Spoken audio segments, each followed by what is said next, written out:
Hello everyone, in this video we are going to study about class Osteichthyes.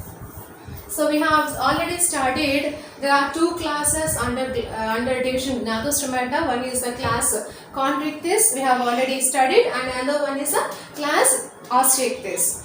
Here these are called as bony fishes, which will be included under division Gnathostomata under the superclass Pisces. In this Pisces superclass, this is the class Osteichthyes.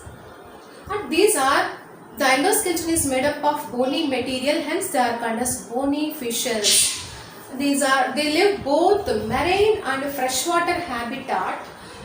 The body endoskeleton is made up of bone, hence these are bony fishes. They have streamlined body. The mouth is terminally located, whereas in Chondrichthyes the mouth is ventrally located. In this Osteichthyes, the mouth is terminally located. They consist of 4 pairs of gills. Those 4 pairs of gills are covered by operculum or gill cover is present in this. That was absent in the Chondrichthyes class.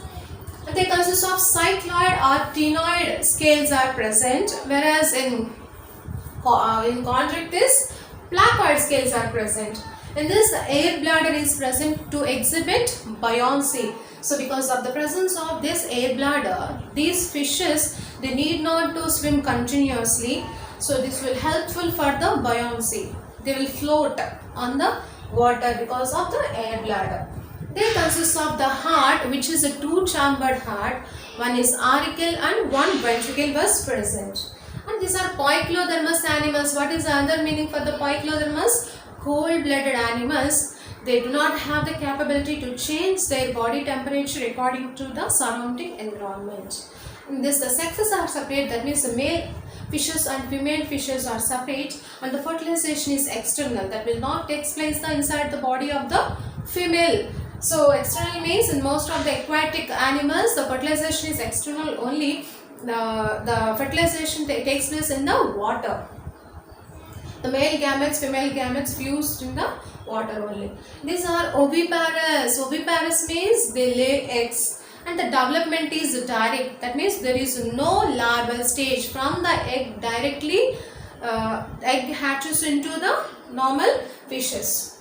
Example, marine fishes like Exocetus, which is called as flying fish, and Hippocampus, which is called as seahorse, and freshwater fishes like Labiorohita, which is called as rogue fish, Katla fish, which is called as Katla fish, and Clarius fish, which is called as Magur fish, and aquarium fishes like Betta, which is called as flying fish, and Pterophyllum is called as angel fish. These are the characters of the class Osteichthyes.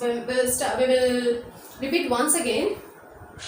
Class Osteichthyes is commonly called as bony fish. They contain bony endoskeleton. The body is streamlined. The mouth is terminally located, and they consist of 4 pairs of gills which are covered by the operculum or gill plate.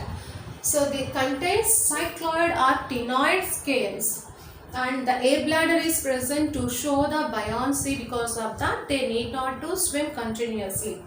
And they contain 2-chambered heart, that is 1 auricle and 1 ventricle was present. And these are poikilodermous or cold-blooded animals. By means of that, that means they cannot control their body temperature according to the surroundings. And sexes are separate, and the fertilization takes place in the water. These are oviparous animals, hence they lay eggs. The development is direct, that means there is no larval stage seen in these fishes.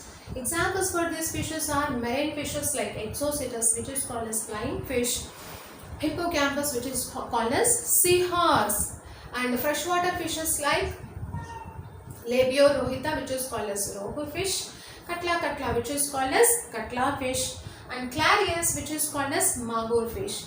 And aquarium fishes examples are Betta, which is called as flying fish, and Pterophyllum, which is called as angel fish. With this, we have completed this superclass Pisces, which have included both the class Chondrichthyes and Osteichthyes were completed. If you like my video, please like, share and subscribe to my channel Lata Akula Biology Tutorial. Thanks for watching.